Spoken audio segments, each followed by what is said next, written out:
오늘 마가복음을 보면은 모든 사건이 굉장히 빠르게 진행이 됩니다.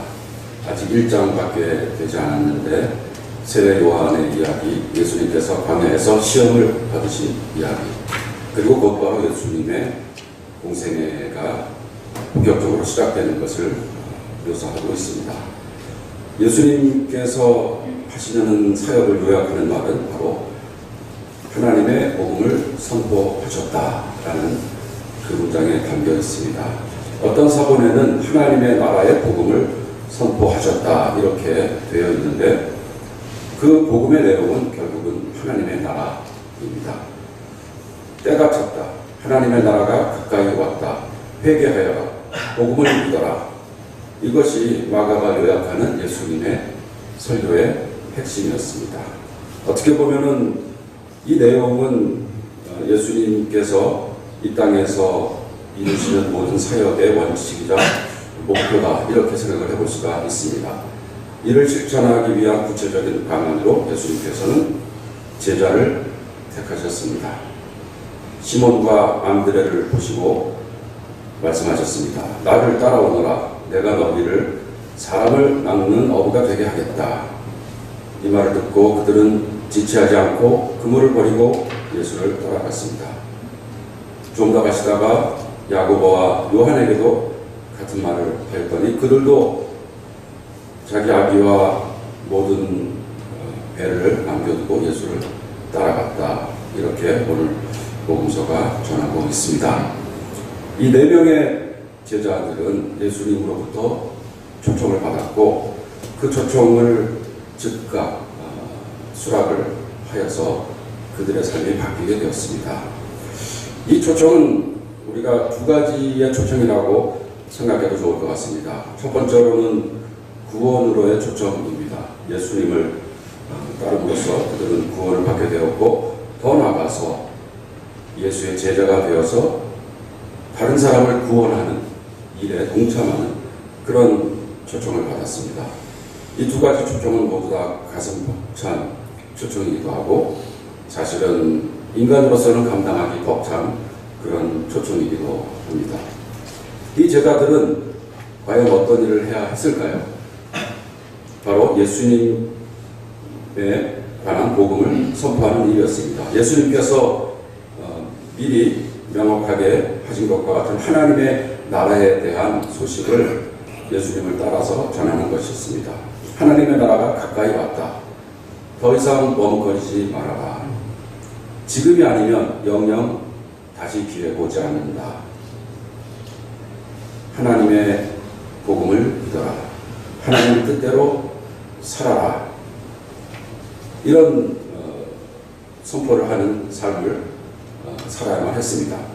예수님께서 살아계실 때는 예수님을 도와서 그런 일을 했지만 예수님이 승천하시고 나서는 제자들이 주도적으로 바로 하나님 나라의 복음을 선포하여야 했습니다. 오늘 읽은 요나서 말씀을 보니까 요나도 이와 비슷한 사명을 부여받았습니다. 3장 10절을 보니까 요나의 선포 이후에 니느웨 사람들이 뉘우쳤습니다. 하나님께서는 그들이 뉘우치는 것을 보고 곧 그들이 저마다 자기가 가던 나쁜 길에서 돌이키는 것을 보시고 이는 곧 예수님께서 선포하신 회개하라라는 그 말에 응답하는 것과 마찬가지죠. 뜻을 돌이켜서 그래서 하나님께서는 그들에게 내리시겠다고 하신 말씀을 거두시고 재앙을 내리지 않으셨다. 이렇게 기록을 하고 있습니다. 요나가 전한 말씀을 듣고 니느웨 사람들이 회개하고 하나님의 뜻대로 살기로 작정하는 일이 일어났던 것입니다. 특히 니느웨에서 전해진 이 하나님의 말씀은 한 사람 한 사람의 개인뿐이 아니고 그 국가 전체가 회개하는 그런 일이 일어났습니다. 왕이 회개하였고 또 심지어는 가축까지도 회개에 동참하였다라고 기록을 하고 있습니다. 그런데 우리가 아는 것처럼 요나에게는 조금 문제가 있었습니다. 4절을 보면은 둘러보는 데만도 사흘 길이나 되는 큰 성읍인 니느웨였습니다. 그런데 요나는 하루 길만 걸으면서 40일이 지나면 니느웨가 무너진다라고 외쳤습니다. 입으로는 외치지만 마음속으로는 아무도 내 이야기에 귀 기울이지 않았으면 좋겠다는 태도로 외쳤습니다. 왜냐하면 이들은 이방인, 야만인, 원수의 국가이기 때문입니다. 정말로 성의 없이 예언한 사람이었습니다. 자신의 설교를 가장 과소평가한 인물이다, 이렇게 우리가 생각해 볼 수 있습니다. 그런데도 놀랍게도 온 성읍이 회개하였습니다. 하나님께서는 내리기로 한 재앙을 거두셨습니다. 이것을 보고 요나는 화가 났습니다. 하나님께 불평하기를 차라리 나를 죽여주십시오, 이렇게 얘기를 했습니다. 산 위에 올라가서 니느웨가 어떻게 망하는지 그 꼴을 보려고 초막을 짓고 있었습니다. 방명불이 그늘을 만들어 주어서 기분 좋게 있었는데 밤새 하나님께서 방명불을 시들게 하였습니다. 다음날 아침에 뜨거운 햇빛이 비치자 요나는 또 불평을 했습니다. 차라리 나를 죽여주십시오. 뜨거워서 못 견디겠습니다. 하나님께서는 요나에게 이렇게 말씀을 하셨죠. 내가 하룻밤 사이에 시들어버린 이 식물을 그처럼 아끼고 아까워하는데 이 성읍 니느웨에는 좌우를 분간할 수 없는 사람이 12만 명이나 있다. 이 니느웨를 내가 어찌 아끼지 않겠느냐, 이렇게 하나님께서 말씀하시는 것으로 요나서는 마쳐집니다. 요나서는 구약에 나오는 많은 예언서와는 굉장히 다른 특징을 갖고 있습니다. 다른 예언서들은 하나님의 예언의 말씀이 그 주된 내용을 이루고 있다면 요나서는 하나님의 말씀을 받은 예언자 요나의 태도에 더 집중을 하고 있습니다. 그렇지만 어떤 예언서보다도 강력하게 하나님의 뜻이 무엇인지, 하나님의 의도가 무엇인지를 우리들에게 잘 알려주고 있습니다. 하나님은 사랑이시고 하나님은 온 백성들이 지금 현재 악한 사람이든지 죄악 가운데 있는 사람이든지 모든 사람들이 돌이켜서 참된 생명을 얻기를 간절히 원하신다는 것을 우리가 깨달을 수 있습니다. 1266년에 니켈로 폴로와 마테오 폴로라는 두 사람이 몽고의 형제인 쿠블라칸을 아련할 기회가 있었습니다.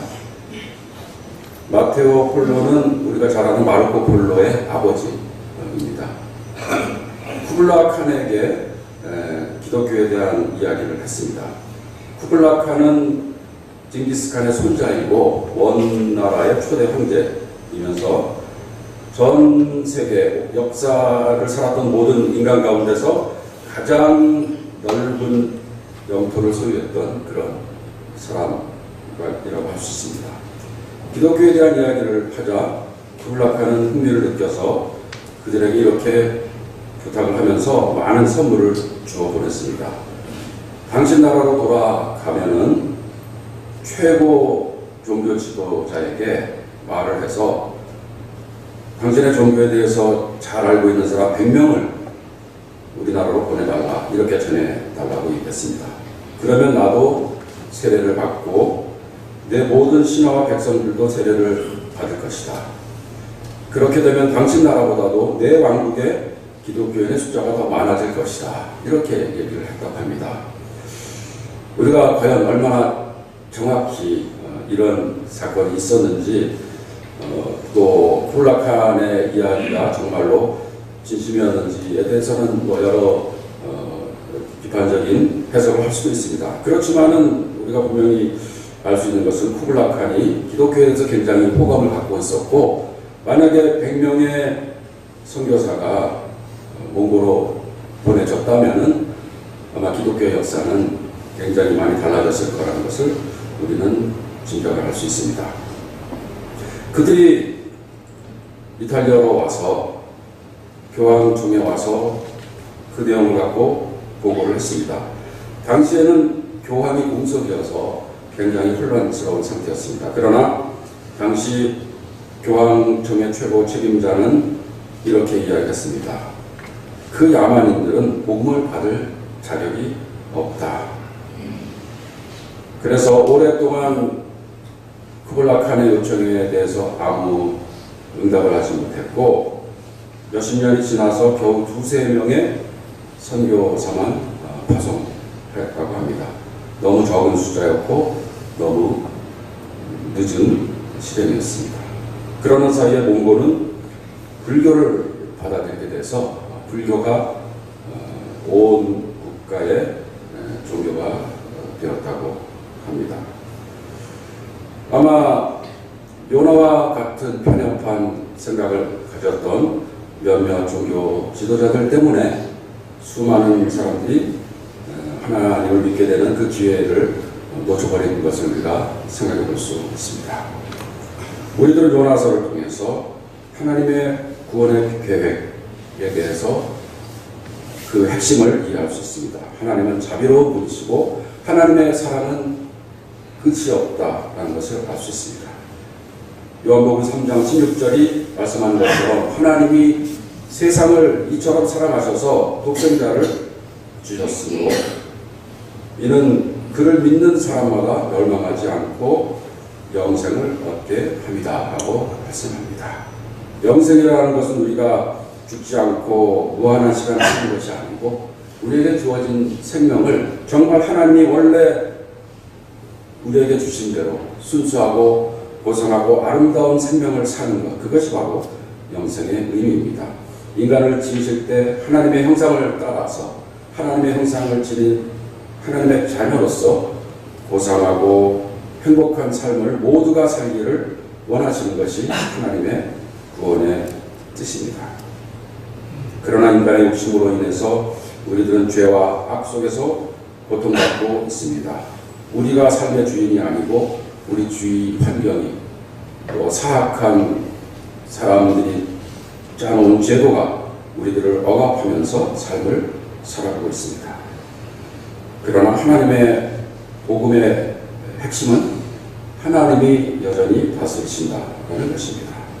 하나님이 통치하신다는 것입니다. 하나님이 왕이시다는 것입니다. 하나님의 나라가 우리의 삶 가운데 이루어진다는 것이 바로 복음의 핵심입니다. 그래서 예수님께서는 회개하라, 하나님의 나라가 코앞에 다가왔다라고 선포를 하신 것입니다. 제자들은 마땅히 예수님의 말씀을 받들어서 그 하나님의 나라가 지금 이 땅에서 이루어지고 있다라고 선포해야 하는 그런 사명을 받은 것이고 그런 사명으로 초청을 받은 것입니다. 이 세상의 풍조에 휩쓸리지 말고 우리들의 마음을 새롭게 함으로써 우리가 먼저 변화받아서 하나님의 선하시고 기뻐하시고 완전하신 뜻이 무엇인지를 분별하는 것, 그렇게 하고 깨달은 것을 이 세상에 전하는 것, 그것이 바로 제자된 우리들, 예언자의 사명을 맡은 우리들이 감당해야 할 그런 귀한 사명입니다. 우리는 요나를 보고 손가락질을 하고 그를 비난하지만은 그러나 우리도 요나보다 더 나은 것은 없습니다. 제가 어릴 때 들었던 설교에서 어떤 목사님이 이 모든 문제는 바로 나 때문이다 이렇게 말씀을 들었습니다. 바로 요나와 같은 편협한 마음, 배타적인 마음, 또 자기중심주의 때문에 많은 사람들이 하나님의 복음을 접할 수 있는 기회를 놓치고 있다는 것입니다. 과연 나는 요나와 같은 위치에 있었다면 그 민족적인 편견을 넘어서서 원수와 같은 이들에게 하나님의 복음을 전할 수 있었을까? 인간의 상상을 초월한 하나님의 사랑의 힘에 의해서 내가 세상 사람들에게 복음을 힘차게 전할 수 있었을까? 어느 누구도 장담할 수 없습니다. 우리는 여전히 사회와 소통하지 않고 또 사회와의 사이에 큰 장벽을 쌓으면서 사회를 비판하고 무시하기도 합니다. 때로는 욕을 먹을까봐 혹은 핍박을 당할까봐 혹은 감옥에 갈까봐 바른 소리를 하지 못하고 복음 선포를 하지 못합니다. 교회 안에서만 복음이 가득 크게 울려 퍼지고 교회 밖으로는 그 복음이 제대로 전해지지도 않고 또 들려줘도 소통이 되지도 않습니다. 빛과 소금의 역할을 충분히 하지 못하고 있는 것이 우리들의 모습입니다. 하나님께서는 교회 안에 있는 사람들에게 뿐이 아니고 교회 밖에 있는 사람들에게도 똑같이 관심을 가지시고 사랑을 가지시고 그들에게도 하나님께서 자비와 축복을 베푸신다는 것을 우리가 깨달아야 하겠습니다. 다만 우리는 운이 좋아서 먼저 하나님의 자비를 깨닫고 그 혜택을 누리는 사람들입니다. 어떻게 보면 우리들은 빚지는 사람들입니다. 우리가 구원의 참된 의미를 깨닫고 내가 어떻게 구원만 받았는지를 정말로 자각을 한다면 자연스럽게 우리들은 세상 사람들에게 하나님의 복음, 하나님 나라의 복음을 전하지 않고는 견딜 수 없게 될 것입니다. 우리들의 구원은 당연히 전도로 이어질 수밖에 없습니다. 요나와 같은 태도는 우리 모두가 극복해야 될 잘못된 태도입니다. 예수님을 따르는 제자들이 예수님을 따르는 순간에 사람을 막는 어부가 된 것처럼 우리가 예수님을 믿는 순간에 우리들은 세상 사람들에게 어둠 속에서 헤매는 사람들에게 이 땅에서 없어질 것을 소중하게 여기면서 다른 사람을 해치면서까지 자기의 목적을 이루려는 삶을 사는 사람들에게 예수 그리스도의 복음을 전해야 할 그런 책무가 주어지는 것입니다. 베드로전서 3장 8절을 보니까 이렇게 말씀합니다. 사랑하는 여러분, 이 한 가지만은 잊지 마십시오. 주님께는 하루가 천년 같고 천년이 하루 같습니다. 주님께서는 약속을 더디 지키시는 것이 아닙니다. 도리어 여러분을 위하여서 오래 참으시는 것입니다. 하나님께서는 아무도 멸망하지 않고 모두 회개하는 데에 이르기를 바라십니다. 이렇게 말씀을 합니다. 우리 밖에 아직도 하나님을 알지 못하고 어둠 속에서 헤매는 사람이 있다면 하나님께서는 그들에게 복음이 전해지기를, 그래서 그들이 회개하기를 기다리고 계신다는 말씀입니다. 그리고 그들에게 복음을 전하는 사명을, 사람을 낚는 어부의 사명을 우리들에게 주셨다는 말씀입니다. 그러나 하나님께서는 무한히 한없이 기다리실 수는 없습니다. 분명히 결단의 순간, 심판의 순간은 올 수밖에 없습니다. 그날이 올 때 그날은 도둑같이 올 것입니다. 아무도 예상하지 못하는 그 순간에 올 것입니다. 그렇기 때문에 하나님의 나라가 가까이 왔다. 하나님의 나라가 먼 미래가 아니고 바로 지금 코앞에 다가왔다라는 예수님의 말씀을 받아들이면서 하나님의 나라에 맞는 생활을 하라, 회개하라라는 선포를 해야 되는 사명이 우리들에게 매우 절실한 것입니다. 그러면서 베드로전서는 계속해서 이렇게 말씀을 합니다. 여러분은 거룩한 행실과 경건한 삶 속에서 하나님의 날이 오기를 기다리고 그 날을 앞당기도록 하여야 하지 않겠습니까? 더 많은 사람들이 하나님을 믿음으로 구원을 받는 그 날이 빨리 오도록 우리가 최선을 다해야 한다는 그런 말씀입니다. 하나님께서는 제자들을 초청하셨고 또 요나를 초청하셨습니다. 이 초청은 정말 우리들에게는 벅찬 초청입니다. 우리가 어떤 공로가 있는 것이 아니고 우리에게 어떤 능력이 있는 것이 아닌데 온 천지를 지으신 하나님께서 우리들을 위해서 풍성한 삶을 마련하시고 아무 대가 없이 우리들에게 축복을 내려주신다는 그 진리를 우리가 깨달을 때 우리의 가슴이 벅찰 수밖에 없습니다. 기쁨과 감사와 감격으로 가슴이 벅찰 수밖에 없습니다. 그러나 한편 하나님은 우리들을 제자로서의 사명으로 초청합니다. 예언자로서의 사명을 감당하도록 초청하십니다. 땅끝까지 가서 예수 그리스도의 복음을 전파하도록 초청하십니다. 이 초청은 우리의 능력으로는 감당하기에는 정말로 벅찬 그런 초청입니다.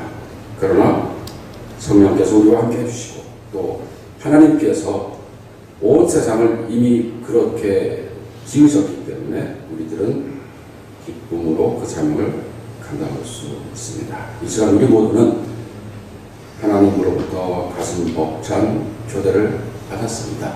우리가 우리의 구원에 대해서 더욱 감사하고 감격하고 기쁠수록 우리들은 동시에 이 복음을 우리만이 간직하고 우리만이 독점할 것이 아니고 주위에 있는 사람들에게 전해주는 그런 사명을 잘 감당하려고 하는 그런 결단이 있어야만 하겠습니다. 하나님은 우리들의 가슴을 뛰게 만들고 가슴을 벅차게 만듭니다. 오늘 교회 문을 나서는 순간에 우리 모두에게 우리 마음속에 우리에게 주어진 구원에 대한 깊은 감격으로 가슴이 벅차고 또 내가 전해줄 복음을 받아들여서 사람들의 삶이 바뀌게 되는 것을 봄으로써 우리의 가슴이 벅차게 되는 그런 기대를 갖고 교회 문을 나서는 우리 모든 삼위교회 교인이 되기를 간절하게 바랍니다.